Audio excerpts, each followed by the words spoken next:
Yeah. So, so the suffering then on top of seeing their lower realm rebirth.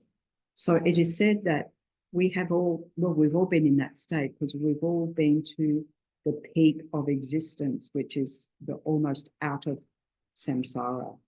So the next step after peak of cyclic existence, peak of cyclic existence, is you've got sort of almost out of there. So that's in the formless realm, so no form whatsoever. So they see that they're going to have immense suffering because it's like they've frittered away all the good karma that got them that rebirth, all the efforts to get there, and then see that having wasted that, they're going to be reborn in lower realms, which is pretty freaky. And I think we can use that as an example of how that can happen in our human rebirth, because all of us born human are born human because we have practiced pure ethics in past lives. That's each and every single sentient being. I am human being in the world. Now, having practiced past ethics, it's not necessarily that has continued for a greater percentage of the world, shall we say, of humans. And so as a result of unethical behavior, a result of doing harm to others, we know that's going to lead to suffering rebirth next time, and next time, and maybe many next times. So it's like that for the gods, of having wasted all that good karma, it is now run out. And instead of being free of samsara, it's like, oh gosh, here we go again. It's like snakes and ladders, isn't it? Oh gosh, we've gone way down. Get back up there again. Yeah. So this is in the top god realm, the main gods.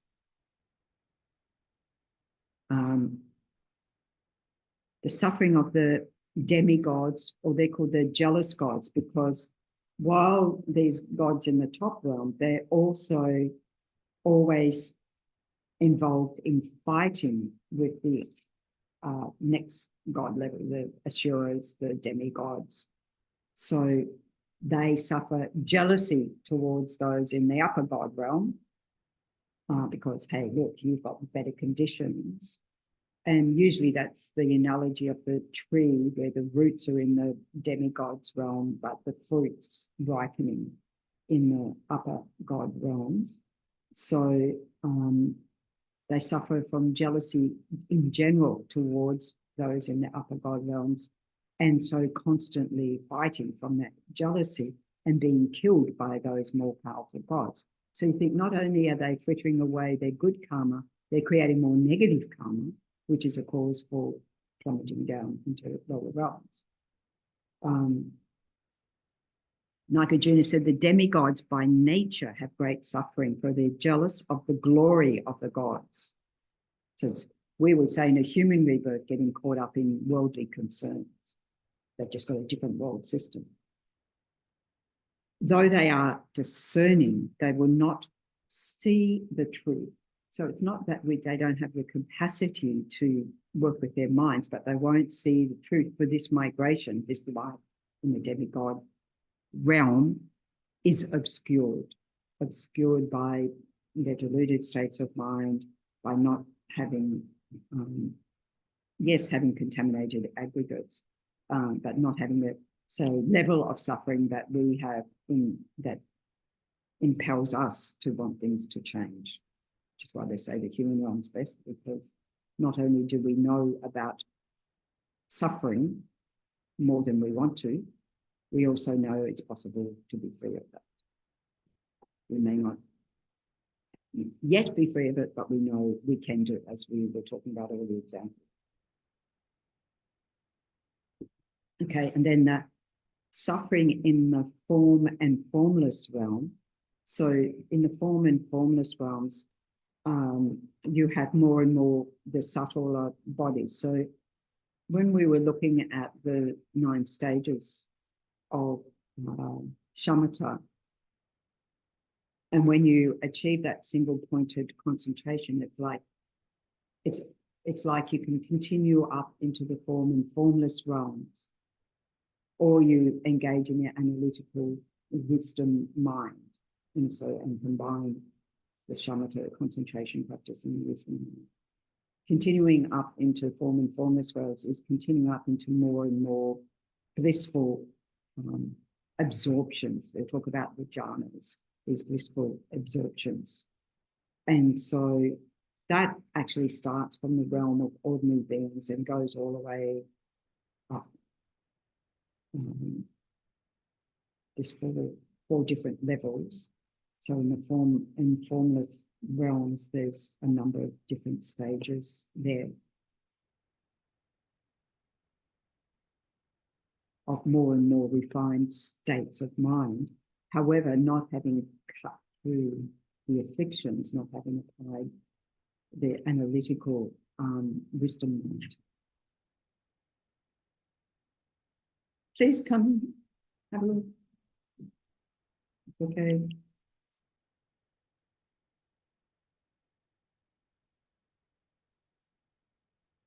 So where are we up to? The form and formless realms. So Vasubandhu said, those in the form and formless realms transcend the suffering of suffering for a while. So that while can be those 999 years or longer, quite a while actually. But you haven't yet freed yourself of samsara. So you're still within samsara. So you may not be suffering for quite some time. But these lords, it says, of single-pointed concentration remain motionless for eons. Single-pointed concentration for eons. Sounds very attractive. Without a clunky body going, ouch, and like, I can't handle an eon of this, so that doesn't exist, right? Okay.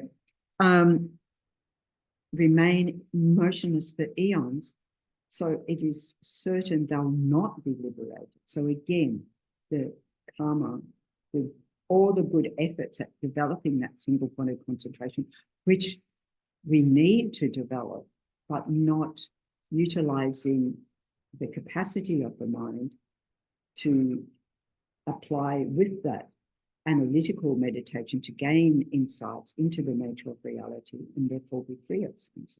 So they haven't done that bit. And so it's sort of like, we only did half. It's not going to get you there. Not going to get you out of samsara. They will certainly not be liberated in that realm, in that life, and will later fall down from there. So even it said, that as human beings, for example, this is the whole of the Pure Land practice, that the Buddha Amitabha made that commitment to, if you do my practice, if you recite my mantra and so forth, you can be reborn in the Amitabha Pure Land. And indeed, we, can pray to be reborn in Amitabha Pure Land, turn our face towards the West as we're passing out of this life. Should we be passing out of this life in a situation where we can even do that, or have someone do it for us? May not happen like that. We do all these things out of the wish to be reborn in Amitabha Pure Land. But then it said, if you're reborn in Amitabha Pure Land, you still have to come back as a human to be able to progress on the path, and particularly to do the tantric path. Right? Because you haven't already completed the path. So it said, oh, you can have a holiday there in the Pure Land. You can come back. Okay. I don't have to do anything. Oh no, it's just get rid of that. Okay. So it's the suffering in the form and formless world. In the human realm, as Lama Atisha said, we've looked at all the different 3, the 6, the 8 levels of suffering, the sufferings of human beings. The enjoyment of pleasure stemming from desire is as empty as reflected moonlight, as fleeting as an echo, as illusory as a mirage, as dependent as a reflection. Into this vast ocean of kleshas, for all our afflictions, the rivers of birth, decay, sickness, and death flow unceasingly. In the past, I was bound by the karmic power of impure deeds, but today I'm able to fulfill this life, so why not seek after them? And then if we look at the sufferings in the hell realms, so keep in mind that Lamazopa Rinpoche would have taught 3 weeks out of 4 of that Kopan course on the suffering of the lower realm, of hell realms. So that 8 hot, 8 cold, and the 4 neighboring hells all have their different graphic forms of suffering. Let's not take it literally. Let's just say that the sufferings that we experience. So here in WA, I think we're increasingly experiencing hot hell. It hasn't even got the hellish condition yet, but we will be. Well, we can say the whole human world will be because we're in global warming. At other times, there's been ice ages. So if we think about it as not necessarily going to a different place, we can be in the same existence and experience those sufferings, the suffering of being in Gaza right now and being in those crushing hells right up against the wall there, or being in a, what's the next room up? Yeah, so we can look at these as analogous to mental, physical, mental, emotional, environmental things that we experience in this very life, or the hellish existences that are possible.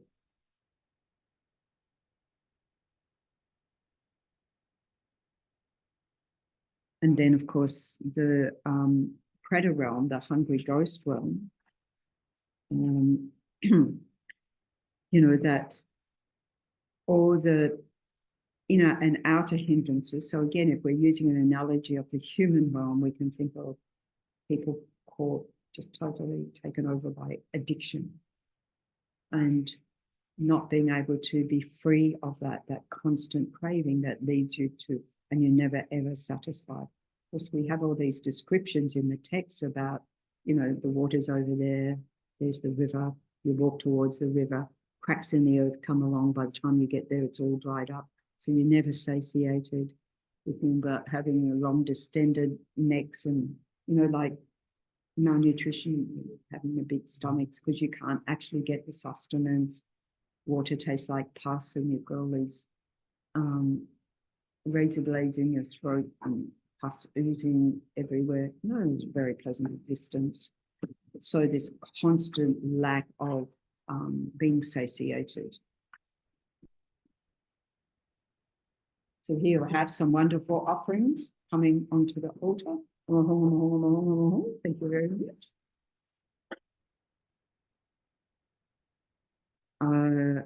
Yeah, so we can think about all the sufferings and obscurations that come along from being in that existence. And I think it helps if we just look at that level of addiction. And so therefore our interactions with somebody who is in that state of addiction can be very much coming from a state of compassion rather than a state of criticism, which happens in the world, you know, as if you choose to be an addict. Nobody actually chooses that. The desire, I mean, they might choose to have, let's say, the drugs, but not to be addicted to it, not to be at a point where you have no control over that. That's the mind of addiction. So it can be drugs, it can be food, it can be shopping, it can be people, it can be gambling, it can be anything. We can be addicted to anything. And this is where the mind of attachment goes too far. So we can also use it for our own to sort of realize my mind could go there too if I don't let go of this grasping, desirous attachment, I could end up in that mode. We all could. Have I let anybody out? I think we. Oh, did I know about our 4 little darling animals? Okay, so we know that animals suffer from what?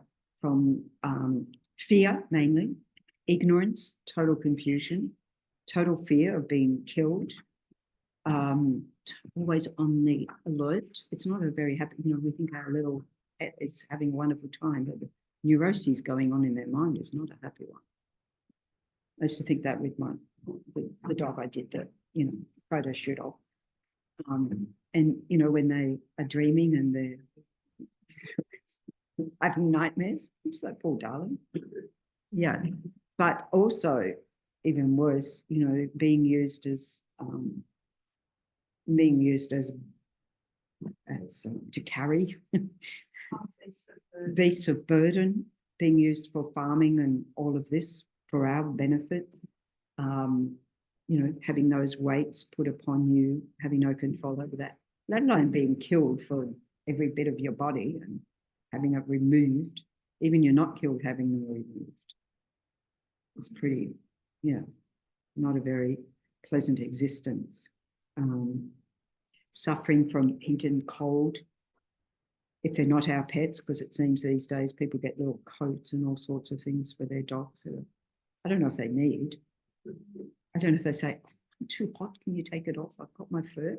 I have no idea.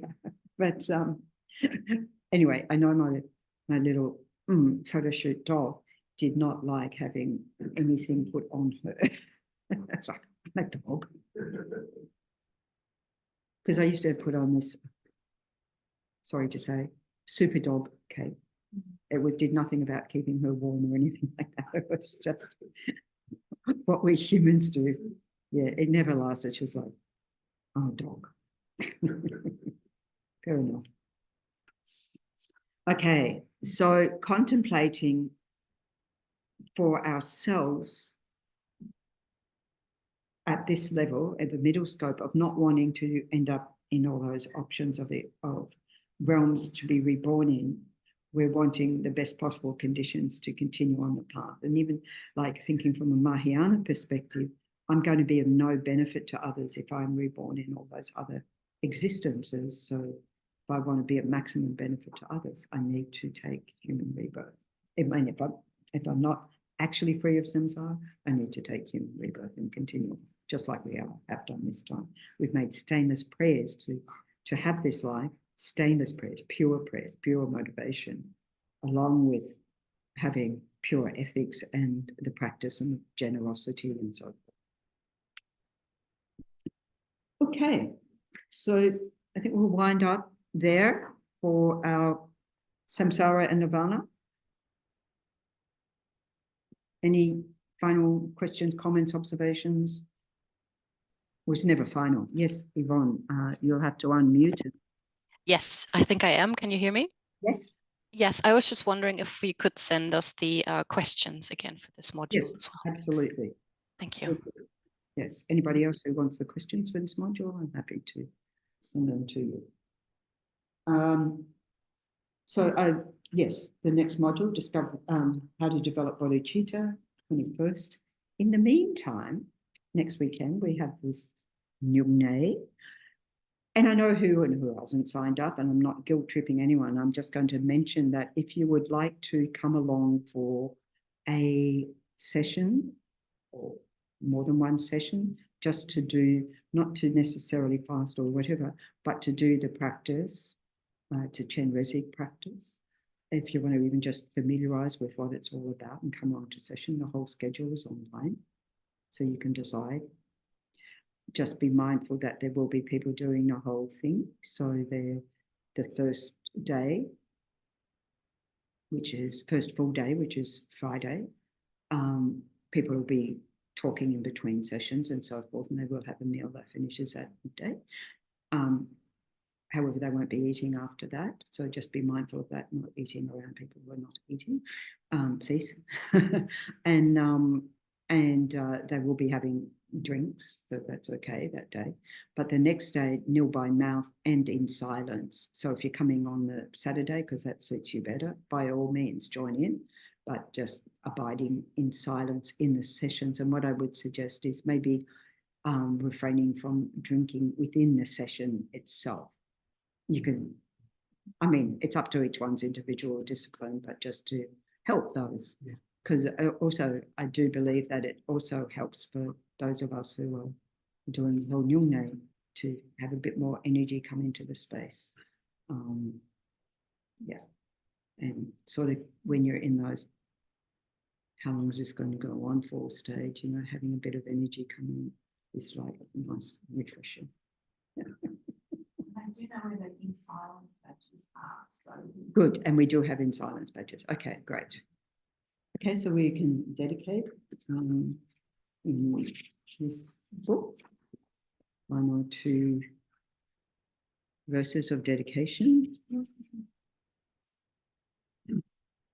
So you're welcome to stay. We're finishing just in a minute or 2. So if you wish to stay and spend time, please, by all means, you're welcome.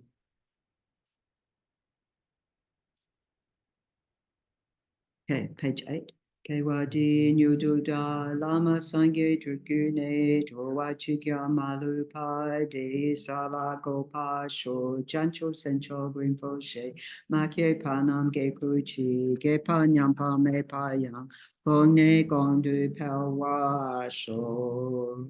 The prayer for long life is Holiness Dharam. Chikte and Kandi Pende Malupa.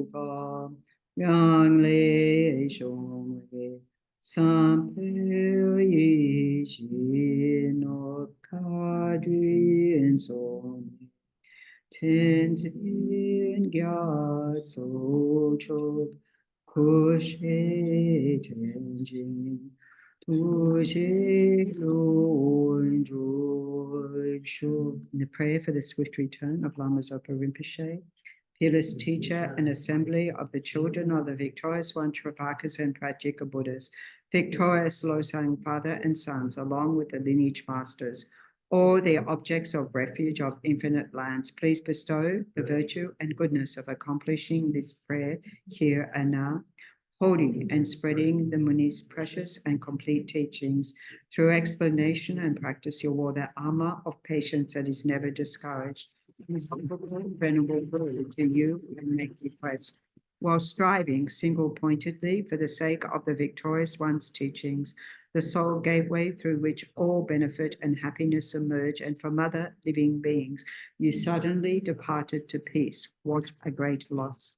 Nevertheless, through the undeceiving truth of the blessings of the ocean of the 3 jewels and the great waves of bodhicitta of the children of the victorious ones, may the smile of a reincarnation swiftly beam in glory for fortunate disciples. In the long life prayer for Tenzin Osul Rinpoche, Lord of Dharma, who in accordance with the various dispositions of those to be subdued, makes clear in the light of your well-spoken advice, intuition, and Buddhist teachings. Foremost and holy Lama, to you, Supreme, make this prayer supplication. O Lama, please live long. Okay, so I'm just trying to see what happened here. It just went, it just stopped. So we may not have got that last. Oh no, it hasn't stopped. Good. It's all working. Bowing in respect. Yes. Okay, we'll go with that. Okay. Bye-bye.